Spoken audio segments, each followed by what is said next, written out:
안녕하세요. 메디치 미디어 시청자 여러분. 신혜선의 식탁입니다. 오늘도 특별한 손님을 모셨습니다. 조국 혁신당의 비례후보 3번, 여성 영입인재 1호. 이분을 우리는 보통 구글러 일잘러라고 부르는데요. 이혜민 조국 혁신당의 과학과 기술특별위원회 위원장이십니다. 안녕하세요. 네, 안녕하십니까. 불러주셔서 감사합니다. 네.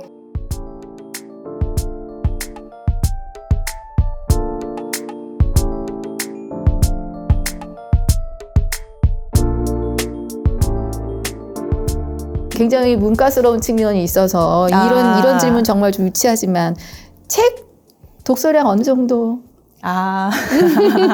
이거 조금 길게 말씀드려도 될까요? 말씀해보세요. 저는 책을 사랑하는 사람의 입장에서 조금 길게 말씀을 드릴게요.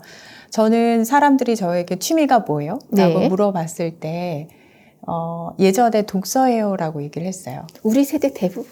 근데 이게 사람들한테는 마치 되게 무색무취하게 전달이 되더라고요. 근데 저는 진심인데. 그래서 이걸 어떻게 바꿔볼 수 있을까라고 한동안 생각을 한 적이 있습니다. 내가 얘기할 때 너무 재미없어지는데 근데 굳이 뭐 취미를 얘기할 때 재밌을 필요는 없지만 그러면서 저의 독서에 대한 생각을 다시 해볼 수 있는 기회가 있었어요. 근데 저는 독서를 좋아하지만 아주 많은 책을 읽진 않았어요. 대신 한 권을 읽으면 20년을 넘게 읽은 책들이 많아요. 그 한 권을? 그렇죠. 그러면은 어떤 느낌이 생기냐면은 그 책에 있는 모든 활자를 다 읽게 돼요. 다 읽게 되고. 그러겠네요. 거기에서 얼마나 그 저자가 쓴 머리글이랄지 아니면은 뒤에 쓰는 글이랄지 이런 것들에 굉장히 심취해서 보게 되고 가장 그 책의 본문이 되는 부분에서 그것을 그 저자의 의도를 알게 되면 이해를 하는 순간 그 글 라인과 라인 사이가 보이게 돼요. 이 사람이 이걸 쓰면서 무슨 고민을 했겠거니 그런 느낌이 너무 좋아서 아주 한 권을 20년간. 그럼 또 안 물어볼 수가 없네. 지금 떠오르는 그 20년간 읽은 책. 네. 하나는 사라마라고 이제 그 중국의 다이호잉이라는 작가가 쓴 정말 문화혁명을 이제 배경으로 한 휴머니즘 소설입니다. 사람에 굉장히 집중이 된 소설이고요. 그 측면에서 저는 휴머니즘에 대해서 생각을 해볼 수 있는, 어떻게 보면 휴머니즘이 가장 말살될 수 있었던 그 역사적인 상황에서 휴머니즘을 이야기할 수 있는, 그래서 더 휴머니즘에서 생각을 대해서 할 수 있는 그런 책이었다라고 저는 생각이 들고, 그 이후에 제가 하는 여러 가지 생각들을 정리를 함에 있어서, 이것은 어떤 휴머니즘의 가치, 사람을 먼저 생각하는 가치에 맞닿아 있구나를 해석을 할 수 있는 그런 책으로 존재를 하고 있습니다. 네, 그게 떠오르고요. 또 하나는 제가 중학교 1학년 때 친구한테서 선물 받았던 헤르만 헤세의 쿠눌프 삶으로부터의 새 이야기라는 단편이 있어요. 쿠눌프라는 주인공이 방랑을 하다가 맨 마지막에 고향으로 돌아와 쓸쓸히 죽는다는, 어떻게 보면 굉장히 단순한 이야기인데, 거기에는 어떤 것이 깔려 있냐면은 여러 곳을, 고향을 떠나서 여러 곳을 방랑을 하고 있는 어떤 주인공이 느끼는 끊임없는 고향에 대한 그리움? 그 다음에 고향이라는 곳이 본인한테 주는 큰 의미, 이것을 돌아다니면서 계속 끊임없이 이야기를 합니다. 근데 저는 그게 특히 유학생활 때 더 많이 와닿았었던 것 같아요. 중학교 때부터 읽었었던 책이지만 유학생활 때 내가 나라에 대해서 이렇게 생각을 하는구나. 내가 다시 돌아갈 곳에 대한 어떤 그리움은 이런 식으로 표현이 될 수 있구나. 이런 유학생활을 이렇게 거치는 시간 동안 저를 받쳐준 어떤 책인 것 같습니다. 우리는 옛날에 왜 갱지라는 데다가 방학이 되면 선생님들이 이렇게 필독 도서 목록을 맞아요. 네. 근데 사실 저는 20년 책은 그렇게 두는 책은 있지만 정말 그때는 할 게 없어서 책 읽었어요. 놀 것도 없고 놀 환경도 안 되고 네, 그래서 이렇게 네, 형광펜으로 이렇게 네. 지어가면서 내가 이 책을 오늘도 읽었네.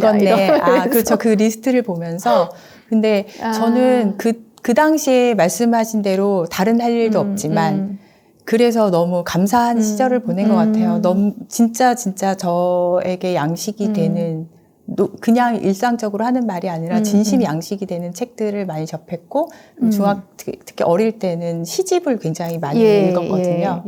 그래서 시가 저는 스트레스를 받을 때마다 젊은 시절에는 시를 막 외웠던 걸 막 썼었던 기억이 납니다. 이분 이과십니다. 네. 컴공이십니다. 컴공. 좋아하는 작가님 한 분 불러놓고 네. 두 분이 책 이야기 하는 거 한번 해보시면 너무 좋을 것 같아요. 좋습니다. 저 빠지고 직접 진행하시면. 아니요. 한 책을 20년간 읽으신 분인데. 네, 알겠습니다. 한번 하시는 걸로. 네, 예. 알겠습니다.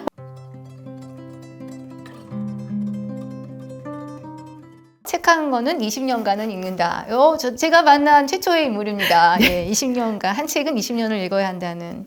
그래서 지난번에 첫 번째 책이 사라마 다이호잉 작가가 쓴 중국의 문화 대혁명 시기에 대학 동창들 11명의 이야기가 이제는 나오고 있는. 두 번째 20년간 읽고 있는 책을 좀 최근 시작한 거, 그러니까 앞으로 20년 채우셔야 되는 책을 하나 기억을 해서 와주세요 했어요. 그랬더니 말씀해 주시죠. 이희호 여사의 동행이라는 자서전입니다. 제가 아직 20년이 안 됐고요. 네. 출간되자마자 샀기 때문에 아마 2019년 그 즈음에 산 것 같아요. 근데 오늘 책 갖고 오는 거 깜빡 잊으셨어요? 저 깜빡 잊지 않고요. 사실 3월 3일 날 한국에 도착할 때 몸만 와서요. 모든 것을 다 미국에 놓고 그냥 몸만 왔습니다. 그래서 제가 정말 사랑하는 모든 책을 다 놓고 와서 너무 속상합니다. 사실은 분리불안이 생길 정도로 속상해요. 우리가 여사라고 부르니까 대통령의 부인으로 생각하는데 그렇죠. 되게 가까운 사실은 살아 있었던 한국의 여성운동가 였구나라는 거를 제가 새삼 맞습니다. 느끼면서 네. 반성을. 추천 사유는 개인적인 이야기부터 조금 하겠습니다. 책을 읽는 부분. 왜냐하면 메디치밀이요. 저는 20년 동안 읽는 책을 일부러는 아니지만 이렇게 사후적으로 봤더니 다 소설책이에요. 다. 그 중에 유일하게 소설책이 아닌 게 이 동행이라는 그래요? 책입니다. 근데 제가 소설책도 좋아하고 여러 다양한 종류의 책을 다 좋아하는데 자서전을 또 되게 많이 좋아해요. 자서전을 좋아하는데 극단적인 두 타입의 자서전이 있어요.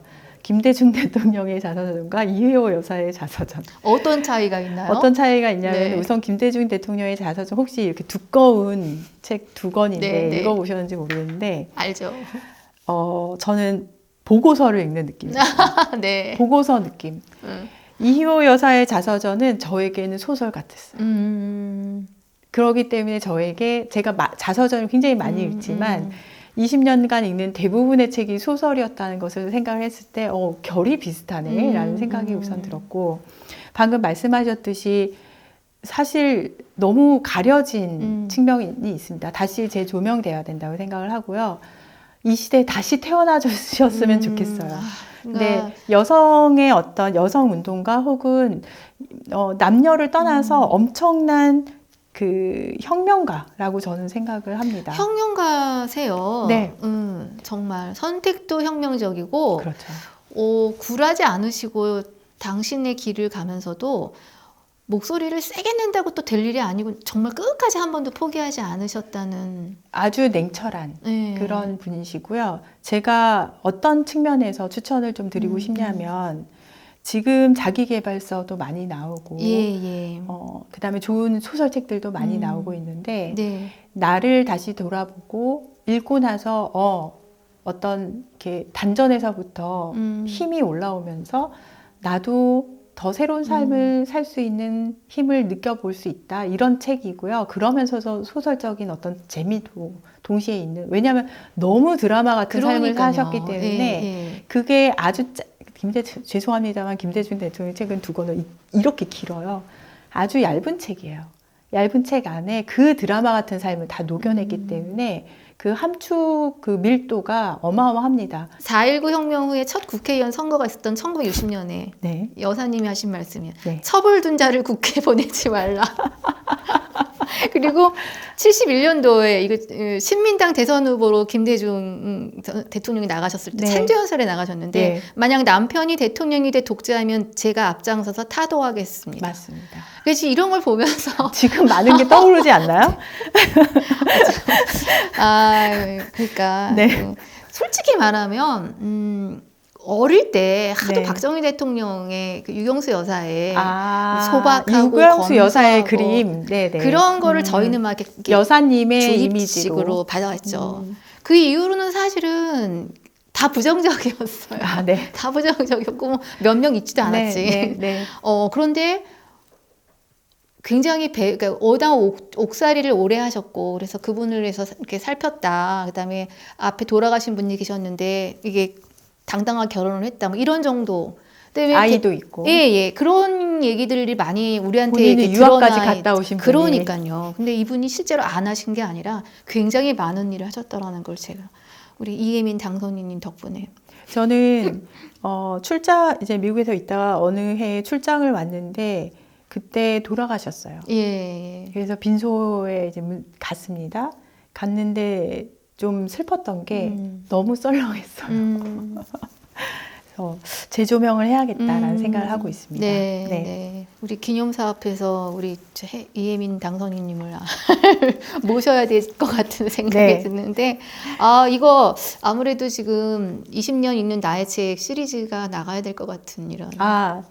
계속해서 한 권씩 풀겠습니다. 풀어주세요. 네. 왜냐하면 도대체 이 정부는 출판 예산도 깎고 대통령이 책을 읽으시는 나 정말 이러면 안 되는데. 모습이 사진이 되게 많잖아요. 사실은 아무리 지금 생각해도 두 분 다 책을 왜냐하면 한 분의 사진이 더 많은 것 같아서 그 책을 읽으시는 사진을 지금 떠올리려고 하는데 이렇게 기억나진 않네요. 그 제가 오늘 아침에 사실은 그 대표님 브리핑 들을 때 혼자 빵 터진 게 2년간 한 유일한 법안이 이제 게시용 그거 법안 금지 법안만 들었다 하는데 그 순간 저는 오늘 인터뷰를 준비했으니까 그럼 갑시다. 그동안 대통령이 추천했던 게 형식적으로나마 자랑하려고도 하는데 그래서 솔직히 출판사 덕 좀 보거든요. 또 팬들이 또 사보시잖아요. 우리 출판사는 아니어도 그 누구든 옆집도 잘 살면 좋은 거니까. 그리고 서점에 가잖아요. 단 한 권. 단 한 권. 머리가 아픕니다. 근데 당선인님. 지금 이렇게 옛날 책 말고요. 요새 책 시작하신 거 있으세요? 가불선진국. 네.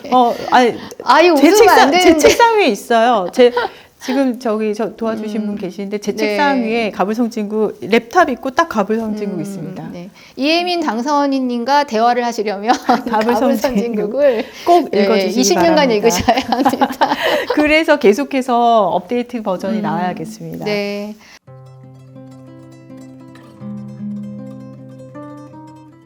(20년간) 읽는 나의 책 세 번째 책이 짜잔! 한국의 명시.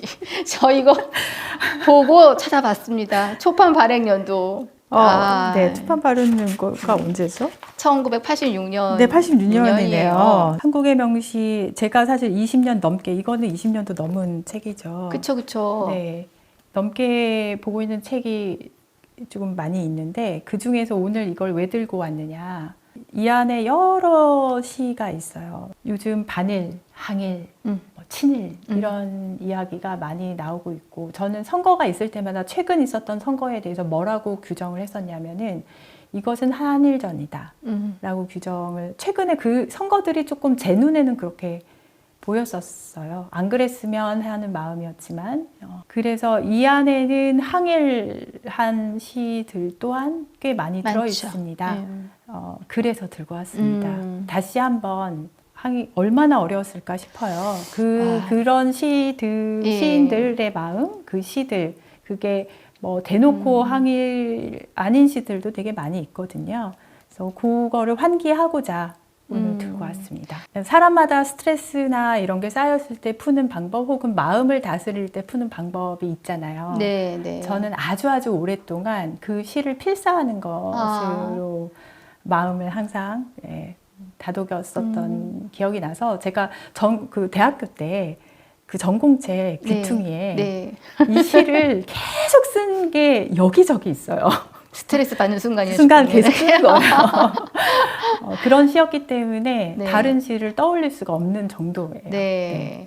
자, 월간 이혜민 마지막 순서는 우리 이혜민 의원님이 도전해볼까요? 암송이 가능하셔요. 틀리면 어때? 그죠? 뭐 토시 이런 것들은 틀릴 수 있을 것 틀려도 돼. 그걸로 마무리하기로 하고 월간 이혜민 앞으로 많이 이렇게 응원해달라는 마지막 마무리 멘트 하고 나서 바로 시 읽고 우리 오늘은 끝내는 걸로 할게요. 저 근데 여기 잠깐 민원 하나. 20년간 읽으시는 거잖아요. 그러면 이제 작년에 어제 시작해서 앞으로 20년간 읽으실 책도 이렇게 조금 발견을 어떻게 이 출판사에서 좀 이렇게 20년간 읽는 나의 책의 몇 번째쯤에는 우리 메디체 책도 한번 감사합니다. 자, 월간 이혜민 많은 시청 부탁드리고요. 제가 월간 이혜민 시작이 됐는데 제가 가장 자신 있는 것은 진심이고 컨텐츠고요. 제가 가장 자신 없는 부분은 재미입니다. 우리 진지하게 해요. 하지만 다양한 컨텐츠로 극복을 해볼 텐데요. 어떤 다양한 컨텐츠가 있어? 라고 질문을 주실 것 같은데 상당히 다양한 역할을 해봤습니다. 경단녀도 해봤고요. 연구원도 해봤고 외국에서 살아보신 분들 알지만 보통 시체 비자라고 하는 F2도 해봤고 F1도 해봤고 너무너무 다양한 경험들 그리고 두 아이의 엄마이자 워킹맘으로서의 지금까지도 계속해서 살고 있고 많은 컨텐츠를 나눌 수 있을 것 같습니다. 월간 이혜민 월간이지만 저는 이제 매일매일 월간 이혜민을 생각하면서 살게 될 것 같아요. 시청자 여러분께 정말 흥미롭고 진지하지만 하지만 살이 되는 그런 이야기 들려드리고 싶습니다. 재미는 좀 노력을 해보도록 하겠습니다. 시청자 여러분, 이혜민 의원님의 최애 시의 암송을 들으면서 저희는 다음번에 뵙겠습니다. 다음 시간에 감사합니다. 감사합니다. 별에 든 밤, 윤동주. 계절이 지나가는 하늘에는 가을로 가득 차 있습니다. 나는 아무 걱정도 없이 가을 속의 별들을 다 헤일 듯 합니다. 가슴 속에 하나 둘 새겨지는 별을 이제 다 못 헤는 것은 내일 아침이 오는 까닭이요, 내일 밤이 남은 까닭이요, 아직 나의 청춘이 다하지 않은 까닭입니다. 별 하나의 추억과 별 하나의 사랑과 별 하나의 쓸쓸함과 별 하나의 동경과 별 하나의 시와 별 하나의 어머니. 어머님, 나는 별 하나의 아름다운 말 한마디씩 불러봅니다.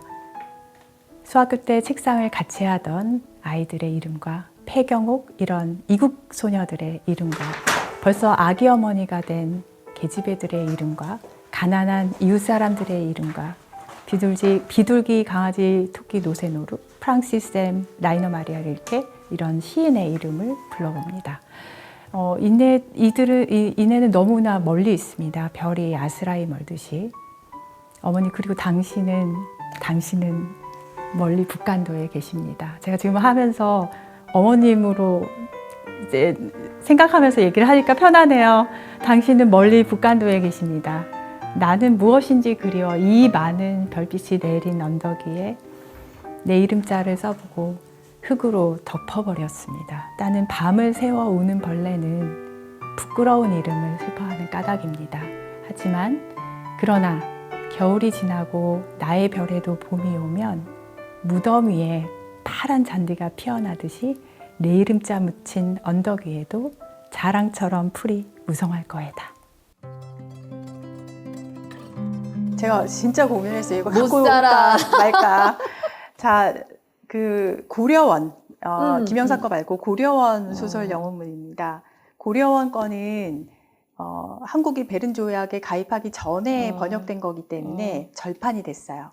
절판이 돼서 저는 중학교 3년 내내 이 책을 읽었거든요.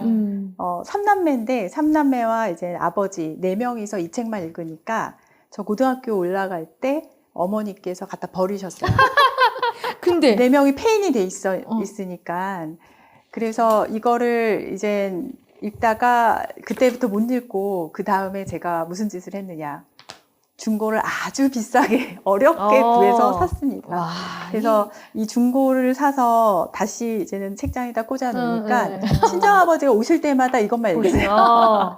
그래서 어떻게 할까? 근데 글씨가 되게 작다. 글씨가 작다. 우리는 이런 책 제가- 보면 의원님 네. 냄새가 근데 이게 제가 이걸 왜 가져왔냐면은 정말로 제가 20년 넘게 중학교 네. 1학년 때부터 읽던 책이니까 진심으로 20년 넘은 책이기도 하지만 어렵게 구했고 그다음에 옛날에는 재밌게 읽었으나 지금 생각을 해보면 사실 무협지니까 말이 안 되는 게 많아요. 막 장풍 쏘고 막 축지법 쓰고 막 그러는데 여기에서는 굉장한 정치 세계를 배우는 정치 거죠. 세계가 네. 있고 그 다음에 의리도 있고 그 다음에 그러다가 뭐 뒤에서 칼을 꽂기도 하고 진짜 칼을 꽂기도 하고 많은 것을 배운 게 아닌가 그런 생각이 들고 동시에 아마 이 책 궁금해도 어떡해. 네, 이거 책 구하기가 조금 어렵습니다. 네. 이 책은 매드치미디어 시청자가 어느 연령대인지 잘 모르겠는데 500이 제일 많아요. 알지요. 제 또래의 특히 남성분들은 빼놓을 수 없는 그렇죠. 젊은 네. 날의 책이 그럼요. 아닐까 예. 그 생각이 들어서 오늘 네. 가져왔습니다. 아니 네. 고려원까지 나왔어요. 다 나온 네, 거예요. 고려원. 출판사 이름에. 고려원. 네. 아. 그래서 오늘은 좀 가볍게 즐겁게 읽었었던 네. 영웅은 가져와 봤습니다. 가볍게 즐겁게 읽은 무협지나 지금 오히려 거기서 뽑아낼 수 있는 네. 우리 모든 응용이 가능하잖아요. 그렇죠. 아 진짜 이게 지금 갈수록 이혜민 의원님의 책 속에는 갈수록 점이 빠게 이거 좋은 데 써야 되는 말이 아니지만 20년 동안 읽는 내 인생의 책 5번째. 우와 짜잔 짜잔. 깍 좀 잘- 풀어볼까요? 네. 보이죠? 야 이게 또 이렇게 두 권으로 그 산지 좀 돼서 이렇게 좀 네, 바랬습니다. 네. 20년간 읽었으니까 언제 하신 거예요? 20년까지는 안 됐고 네. 이거는 이제는 아마 나오자마자 2010년도 그 즈음인 것 같아요. 네. 20년으로 가네요. 네. 너무 20년 좋은 동안 게 읽으시는데 있어서, 네. 이 책은 20년만 읽으시겠어요? 정시하시는 내내 읽으셔야지. 그렇죠. 뭐 바이블처럼 느껴지지 않을까 네. 그런 생각을 합니다. 근데 왜 나오자마자 뭐 DJ 대통령 김대중 대통령 존경하는 건 아는데 네, 어떻게 네. 사야겠다 이런 마음을 사실 지난번에 제가 지난번에 소개를 드렸던 이효 여사 예, 자서전 예. 동행 혹시 네. 기억을 하실지 모르겠는데 동행에서 너무 감동을 받아서 네. 나오자마자 산 거예요. 아. 네. 그런데 동행과는 완전히 다른 자서전이에요. 그래서 엄청난 내용을 담고 있고 그래서 저는 여기서 배운 게 너무 많은데 그럼에도 불구하고 사실 좋아하는 것은 동행을 더 좋아합니다. 개인적으로는. 두 개가 어떤 차이나요? 똑같은 자서전인데. 이호 여사의 동행은 어느 누구나 굉장히 쉽게 읽을 수 있으면서도 그거를 너무 큰 노력을 들이지 않고 이제 체득하게 되는 어떤 힘이 있고요. 예. 김대중 대통령의 자서전은 저는 논문 읽는 느낌이었어요. 저는 이제 공부할 때 논문을 많이 읽었으니까 가불선진국? 논문 같고 보고서 느낌이 훨씬 더 강했습니다. 네, 네. 네. 그럴 그리고 것 같아요. 교과서적인 네. 제가 아까 전에 우리나라 근현대사에 대한 교육이 되게 약하다라고 네, 네. 말씀을 드렸는데 그걸 채워줄 수 있는 그런 책인 것 같아요. 자, 이제 이 책을 갖고 나오신 이유가 또 있지요. 예. 그렇죠. 예. 지금 아이고야. 제가 요즘 날짜가 맞아요. 어저께 일요일 8월 18일이 네, 어제가 이제는 서거 15주기이면서 올해가 김대중 대통령 탄생 100주년입니다. 네. 저는 전에 선거 기간 중에 이제는 하이도 다녀왔었거든요. 네, 그 네. 생각도 되게 많이 나더라고요. 어제는. 네, 그래서 원래 다른 책을 골랐다가 사실 20년 읽는 책이 집에 좀 이렇게 많이 있는데 네. 바꿨어요. 어제 그 큰 의미가 있는 또 날이라서 네, 바꿨습니다. 자, 근데 꼭 이렇게 의미 있는 날 또 무슨 일이 자꾸 터져요. 네. 저희도 모두 다 뉴스를 보고 알아서 이제 깜짝 놀랐죠. 사정 문제 관련해서. 이 참 여러 생각이 드셨을 것 같아요, 의원님도. 그쵸. 왜냐하면은 사실은 김대중 대통령의 사저에서는 너무 많은 일이 있었어요. 너무 많은 일이 있었죠. 가택연금도 당하시고, 네. 그리고 일본에서 살아 돌아오시고 나서 첫 번째 기자회견도 거기서 하셨고, 너무 많은 일들이 벌어졌고, 이걸 읽어보면 혹은 이호 여사님의 그 자서전을 읽어보면 거기를 무대로 한 일들이 정말 많은데, 그래서 여기는 역사적인 보존 가치가 여기야말로 사실은 역사적으로 보존을 해서 대한민국 민주주의의 역사를 기념을 하면서 사람들한테 교육 자료로 쓰여져야 된다고 저는 개인적으로 생각을 하고, 그 측면에서 저희 솔직한 심정은 재단에서 재매입해서 의미 있게 사용되게 좀 바꿔야 된다? 그 생각은 하고 있습니다. 그러니까 이것도 이미 사적 개혁으로 넘어가 버려서 쉽지 않아요. 근데 그분들이 마음을 돌리게 만들 수 있는 또 다른 힘이 필요하죠. 네. 제가 우리 메디치 김현우 대표님한테 대표님은 거기 DJ 출입 마크를 했기 때문에 거기서 아침밥을 엄청 많이 얻어 드셨어요. 거기에서? 그렇죠. 기자들이 그 시절에는 저희 때는 없었는데 저 YS로 가고 일로 가면 이제 누가 더 잘 얻어 먹었냐 이게 그때 기자들끼리 얘기도 했대요. 그래서 이호 여사님한테 밥 한 숟가락 얻어먹은 사람들은 다 움직여라. 다 움직여라. 숫자가 만만치 않을 것이다. 최근 근데 보도자료를 보면은 또 이제 아드님께서 뭐 이거를 뭔가 박물관으로 만들려고 했다라고 이제 변명 반박 자료는 내긴 하셨더라고요. 뭐 어쨌든 민주당에서 우리 그 박지원 의원님을 포함해서 우리가 먼저 나서서 일에 실마리 하자. 풀고 해야지 어디 국민한테 송구하게 먼저 손을 내미냐 그 말씀도 맞는 현실 인식이신 것 같고. 하지만 제 생각에는 이 사저가 어떤 식으로 사용되어져야 된다. 이거는 명확한 것 같아요. 아무리 옆에 뭘 만들어도 개인이 하는 카페 이건 아닌 것 같은데. 알겠습니다. 자, 책에서요. 이게 굉장히 두껍고요. 굉장히 두껍죠. 그래서 이 책을 어떻게 소개해 주실 건가요? 그래도 한 줄이라도. 저는 이 책을 뭐라고 소개를 하고 싶냐면은 저에게는 왜 그렇게 이 책을 열심히 읽었느냐. 근현대사 교과서로 쓰시면 좋겠어요. 그게 저에게 가장 큰 자산이었고 근현대사를 제대로 가르쳐준 책이다. 아까 보고서라고 했는데 그러기 때문에 교과서로서의 어떤 가치를 지니지 않나 싶습니다. 여기에도 한일 관계를 푸는 대통령의 자세와 대통령이 아니었을 때 일갈하셨던 내용들도 다 있죠. 다 있고 그리고 한일 관계뿐만 아니라 이제 지역 감정에 대한 본인의 마음 그리고 해법 이런 것들도 있고요. 그리고 이제 박정희 대통령에 대한 경제 발전을 뭐 시켰다라는 되게 미화된 부분에 대해서 하지만 그의 공과 간은 이러이러하다라는 것도 굉장히 냉철한 분석으로 되어 있습니다. 네. 알겠습니다. 자, 우리 그래서 한 줄 뭐 읽어주시겠어요? 사실 아마 그 대통령께서 죄송합니다. 대통령께서 별일 아닌 이렇게 쭉 후루룩 넘어가는 문장일 수 있지만 저는 가슴을 쿵 때린 문장이 있어요. 뭐냐면은 궁정동의 총성이라고 해서 380페이지에 있는 것입니다. 총성하니까 대충 감이 궁정동의 총성. 바다를 건너온 소식은 새벽처럼 서늘했다. 간밤 박정희 대통령이 살해당했답니다. 독재자 박정희는 1979년 10월 26일 밤 가장 믿었던 신복의 총을 맞고 생을 마감했다. 모든 독재자의 말로가 그렇듯이 그의 최후 또한 참혹했다. 여기서부터가 중요해요. 부산에서 반정부 시위가 반정부 시위가 일어났으니 이제 광주와 서울에서도 일어나 4.19처럼 국민의힘으로 박정희 독재를 종식시켜야지 이렇게 끝나서는 안 된다는 생각을 했다. 나는 11.6 사태에 대해 상당한 위협을 느꼈다. 혹자는 정적이었던 사람이 죽었으니까 김대중 대통령은 막 환호를 했을 거라고 많이 생각을 했겠지만 전혀 그렇지 않아요. 이분은 박정희 독재자 박정희는 이런 식으로 죽었으면 안 되고 합당한 법의 처벌을 받았어야 된다고 생각을 하시는 거예요.